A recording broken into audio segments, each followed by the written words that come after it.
yarzuqu min haitsu la yahtasib wa yarzuqu min haitsu la yahtasib. Terus 1000 kali. Habis waktumu. Kapan mau praktek? Sedangkan Quran itu kan hudan. Harus jadi petunjuk.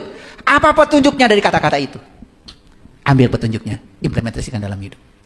Tambah lagi, saya kalau berbuat baik pada orang, saya tidak memikirkan dia harus berbuat baik pada saya.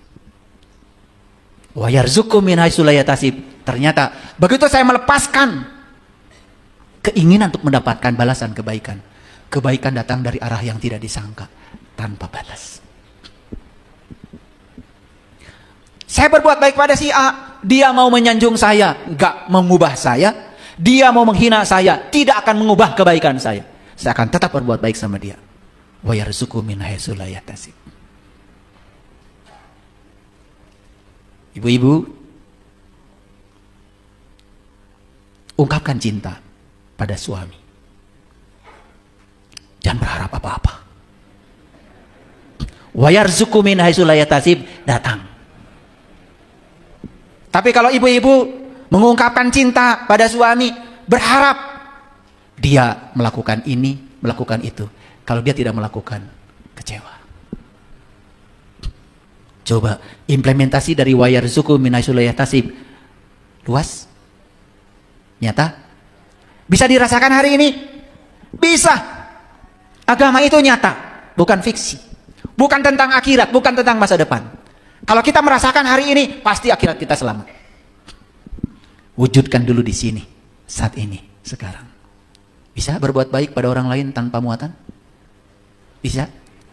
Bisa? Percaya sama saya. Begitu melakukan kebaikan pada siapapun, tidak berharap balasan, tidak berharap apa-apa. Percaya sama saya. Wa yarzuqu min haitsu la yahtasib. Kenapa? Semesta sudah punya cara.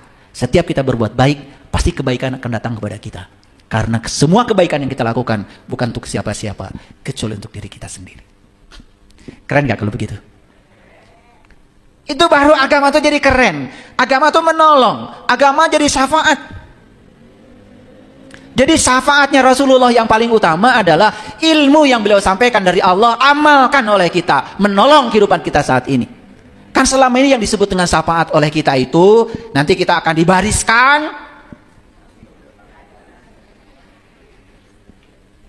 Ini dapat syafaat, ini dapat syafaat, ini dapat syafaat, ini tidak. Begitu? Bukan itu. Syafaat itu nyata sekarang. Syafaat itu adalah pertolongan. Wujudnya syafaat adalah ilmu yang kita amalkan, nyata dalam hidup. Oke, sekarang kita lihat gambar berikut ini. Ada yang namanya passion. Nah, maaf ya, saya terjemahkan. Tenang. Passion itu segala hal yang kita sukai dalam hidup. Passion. Karena setiap manusia datang ke dunia ini sebetulnya jenius di bidangnya. Ikan tuh jenius dalam urusan berenang, tapi sangat idiot disuruh memanjat. Monyet jenius dalam urusan memanjat, idiot kalau disuruh berenang. Jadi semua makhluk hidup datang ke semesta ini jenius. Dan saya yakinkan pada hadirin semua, kalian semua itu jenius. Pertanyaannya, sudah menemukan nggak kalian jeniusnya di bidang apa? Kalau sampai setua ini belum menemukan jeniusnya, itu sudah yakin hidupnya penuh dengan penderitaan. Tidak menemukan, Allah titipkan apa pada diri saya? Coba. Yang jenius di bidang masak, dan kemudian mengembangkan jenius di bidang itu, sekarang sudah bikin toko kue, restoran, catering, umroh setiap bulan, haji setiap tahun. Kenapa? Dia menemukan jeniusnya. Ternyata saya jenius di bidang siksik menyiksik. Saya jenius di bidang goreng menggoreng. Dan beda, masakan yang dibuat oleh orang yang penuh cinta, kan dia senang melakukannya. Beda rasanya, walaupun sama resepnya, dengan orang yang memasak karena terpaksa. Nih ibu-ibu masak sambil marah-marah, moal ngeunah. Saya kasih tahu, tidak ada cinta di situ, tidak ada rasa. Ini sains, bukan ilmu nujum. Sains. Dan sekarang saya akan tunjukkan. Baik, kita lihat. Passion itu apa? Apa yang kita sukai. What you love. Bahasa Inggrisnya, Itu namanya passion. What the world needs, itu namanya mission. Mission itu apa yang dibutuhkan dunia. Awas, hati-hati. Saya sudah menemukan kesenangan saya. Tetapi apakah yang Anda senangi itu dibutuhkan dunia apa tidak? Kalau dunia tidak membutuhkan, itu bukan passion. Makanya banyak orang yang menyalurkan hobi, tapi hobinya itu sekedar untuk kesenangan diri. Hobinya itu tidak berkontribusi pada dunia. Itu bukan passion. Tidak bermakna hidupnya. Main gaple aja terus karena hobi. Pertanyaannya, dibutuhkan gak oleh dunia? Ada yang hobinya main bola, ngocek bola terus. Ternyata keahlian dia dalam main bola dibutuhkan oleh negaranya. Nah, itu baru ada maknanya. Makanya kalian itu kan bisa segala. Main bola bisa, badminton bisa, catur bisa, voli bisa, basket bisa. Nu jadi duit. Hati-hati, itu bukan passion itu. Passion itu harus ada hubungan dengan mission. Apakah yang Anda sukai itu dibutuhkan dunia? Yang suka memasak dibutuhkan oleh dunia. Ternyata banyak orang yang butuh layanan makanan yang enak. Karena tidak semua orang diberi kemampuan itu. Itu passion sudah nyambung dengan mission. Yang ketiga, vocation. Vocation itu what you can be paid for. Anda dibayar untuk apa? Kemudian yang keempat adalah profession. Profession itu adalah what you are good at. Kamu ahli di bidang apa? Yuk, sekarang kita cari titik temunya. Saya sudah menemukan yang saya suka. Pertanyaannya, apakah itu dibutuhkan dunia atau tidak? Tuh, berarti belum menemukan makna hidup. Saya sudah punya keahlian, profession. Dan saya juga sudah punya pekerjaan dengan keahlian saya. Dan saya dibayar oleh orang dengan keahlian saya. Pertanyaannya, apakah Anda senang di bidang itu? Banyak orang yang bekerja Senin, Selasa, Rabu, Kamis, Jumat, asa di neraka. Kerja di pabrik, ya kerja. Bisa menjahit, yes bisa. Dia punya keahlian. Dia digaji untuk keahliannya, vocation. Dia punya pekerjaan. Tapi Senin sampai Jumat serasa hari yang menyiksa. Karena dia tidak melakukan yang dia suka. Bekerja hanya sebatas untuk uang. Hidup kita tidak bermakna. Dan kalau saya sudah jelaskan seperti ini, nanti ada feedback sini. Oh, ternyata pantas selama ini saya di tempat bekerja maju-maju. Gaji sakitu kene, geus demo tiap bulan teu nambah. Betul nggak? Ternyata kuncinya saya punya keahlian, saya punya pekerjaan, saya dibayar untuk keahlian saya. Tapi sebetulnya saya itu tidak menyukai pekerjaan saya. Nah, yang disebut dengan hidup bermakna itu apa? Kalau kita sudah menemukan irisan antara passion, mission, vocation, dan profession. Kalau empat ini sudah ketemu irisannya, sudah ketemu persamaannya, dan ini bidang saya, disitulah hidup kita jadi bermakna. Kira-kira setelah saya jelaskan begini, bermakna apa tidak hidup kita selama ini? Bermakna? Betul, bekerja senang. Hari Senin bangun pagi subuh-subuh dan kemudian langsung pakai baju kerja dan senang mau jadi kepanjangan tangan Allah, menyampaikan cinta kasih Allah, benar? Atau aduh Senin. Ini saya kasih tahu ya. Kalau bangun pagi saja kamu tidak bahagia untuk melakukan pekerjaan hari itu sudah alamat menderita. Jadi yang disebut dengan tujuan hidup itu bisa dicapai, satu, kita menemukan apa yang kita suka dalam hidup. Yang kedua, kita mengerjakan yang kita suka itu karena memang dibutuhkan oleh dunia, dibutuhkan oleh masyarakat dalam hidup. Yang ketiga, pupuk yang kita sukai itu sampai kita ahli di bidangnya dan kita memiliki pekerjaan dan kita dibayar untuk itu, baru itu yang disebut dengan menemukan makna hidup. Ini baru budaya Jepangnya yang saya jelaskan. Tambah lagi dengan budaya spiritual kita. Nabi Muhammad mengajarkan kullu amrin dibalin la yubda'u fihi basmalah fahuwa aqta. Setiap pekerjaan yang tidak dimulai dengan basmalah putus tidak menjadi amal. Apa maksudnya? Yuk sekarang. Bukan sekedar setiap bekerja membaca bismillahirrahmanirrahim, bukan itu. Tetapi sadar, saya datang ke dunia ini diciptakan oleh Allah.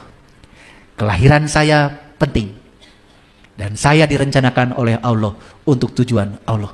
Saya harus menemukan tujuan Allah untuk kehidupan saya. Makanya ketika melakukan pekerjaan atas nama Allah yang Maha Pengasih dan Maha Penyayang. Ya Allah, di pekerjaan saya inilah saya eksis. Saya dibutuhkan banyak orang. Saya bisa menolong banyak orang. Dan saya bahagia bisa menolong banyak orang. Saya percaya pekerjaan saya adalah anugerah darimu ya Allah. Dan saya senang melakukannya. Tidak merasa bekerja. Tahu-tahu sudah Jumat. Udah Jumat lagi. Tetapi yang tidak bahagia, sudah Senin lagi. Nih saya kasih tahu ya. Saya kasih tahu. Mohon maaf. Saya menemukan banyak orang yang stres karena pekerjaannya. Karena dia bekerja untuk uang. Dan dia bekerja di tempat yang dia tidak suka. Apalagi ada turut campur dari orang tua. Anaknya tidak suka ini, tapi karena orang tua profesinya ini, dipaksa anaknya harus menjadi profesinya sama dengan orang tua. Inilah kesalahan terbesar orang tua. Padahal anak adalah tamu agung yang datang ke semesta untuk menjadi dirinya sendiri. Dipaksa anak menjadi orang tua sesuai dengan profesi orang tuanya. Lalu anak melakukan yang dia tidak suka. Pekerjaan menjadi sesuatu yang menyiksa.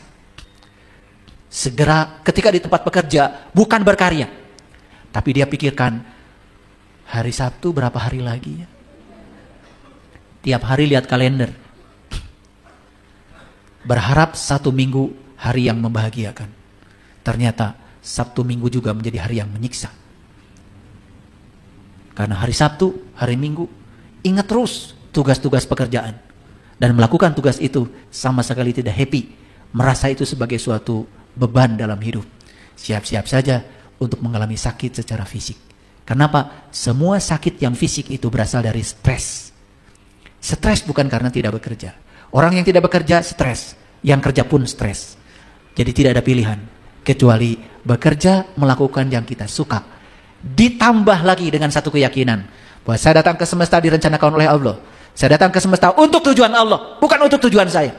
Saya datang ke semesta ini harus menjadi kepanjangan tangan Allah. Menyampaikan cinta kasih Allah lewat peran saya. Saya terus terang merasa bangga dengan orang tua saya. Orang tua saya tidak sekolah tinggi. Tetapi orang tua saya dari kecil memberi kebebasan kepada saya. Silakan kamu jadi apa? Terserah kamu. Dan saya melakukan yang saya suka. Saya belajar fisika senang sejak dari kecil. Makanya sekarang rumus-rumus di kepala saya ribuan rumus gak ada yang lupa. Kapanpun lagi jalan pun ditanya mahasiswa, rumus tentang ini pak, pasti saya bisa jawab. Mau listrik, mau magnet, mau mekanik, mau apa, setiap ditanya saya bisa jawab. Kenapa? Karena saya suka. Saya belajar fisika itu suka. Dan saya kalau memasuki dunia fisika itu sampai ketemu metafisiknya, ketemu simetrinya. Kalau saya belajar materi, saya ketemu energinya. Makanya kalau saya ngajar di kelas, selalu saya membawa pelajaran fisika itu kepada pengenalan kepada Tuhan.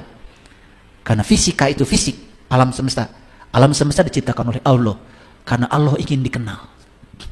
Makanya setiap saya masuk kelas, saya selalu menyampaikan hadis qudsi yang berbunyi, kuntu kanzan mahfian wa ahbabtu an u'rifa fa khalaqtu khalqan. Aku adalah suatu perbendaharaan yang tersembunyi.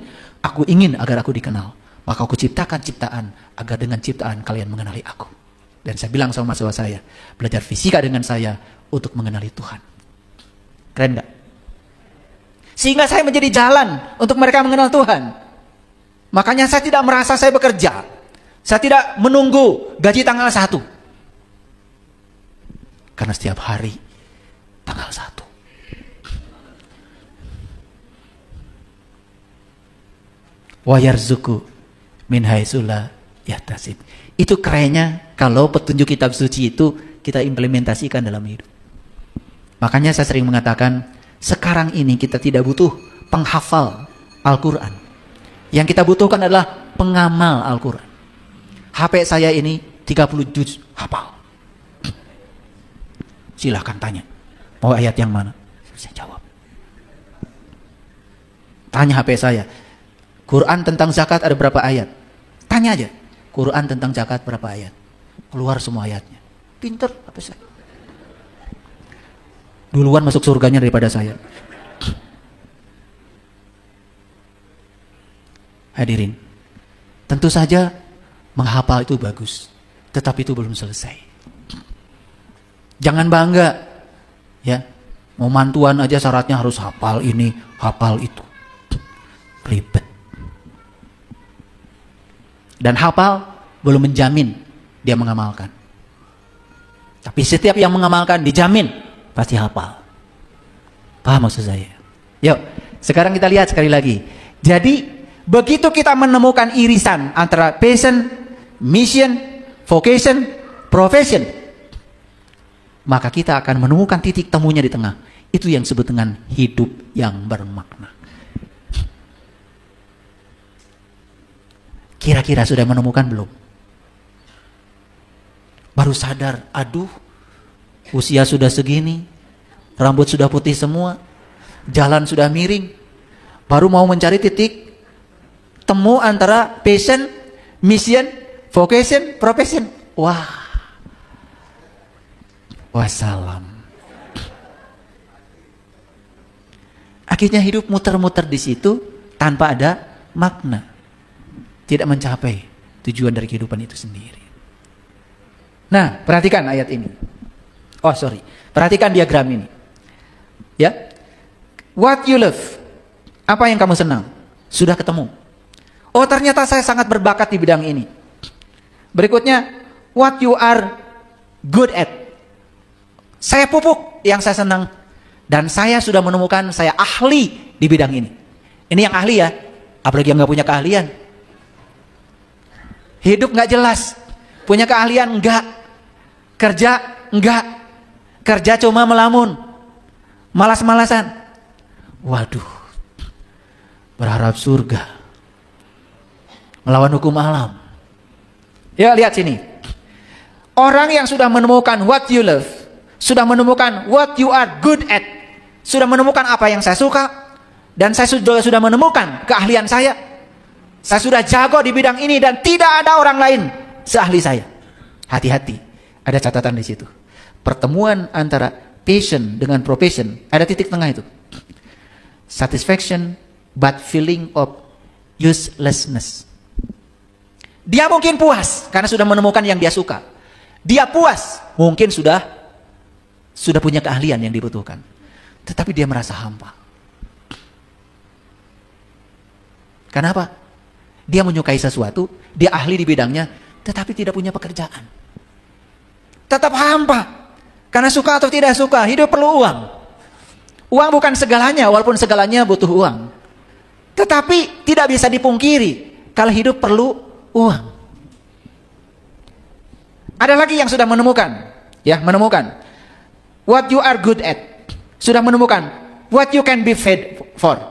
Dia sudah menemukan keahlian, dia sudah digaji untuk keahliannya. Tetapi dia mungkin comfortable, dia merasa nyaman, tetapi ada tapinya. But feeling of emptiness, dia merasa kehampaan. Kenapa? Karena dia melakukan pekerjaan yang dia tidak suka. Dia sudah menemukan what you can be fit for. Dia sudah menemukan saya dibayar untuk itu. Dia sudah punya pekerjaan. Dia sudah menemukan what the world needs. Dia pun sudah melakukan pekerjaan seperti yang dibutuhkan dunia. Tetapi apa? But sense of uncertainty. Dia mengalami ketidakpastian. Jadi kalau memadukan dua itu aja, itu tidak menemukan makna hidup yang sesungguhnya. Ternyata untuk menemukan makna hidup yang sesungguhnya adalah kita harus bisa memadukan passion, mission, vocation, profession. What you love, what the world needs, what you can be paid for, what you are good at. Temukan semuanya. Bayangkan yang sudah menemukan semuanya pun kalau tidak menemukan irisannya, hidupnya tidak bermakna. Sekarang lihat orang yang, kamu senang apa?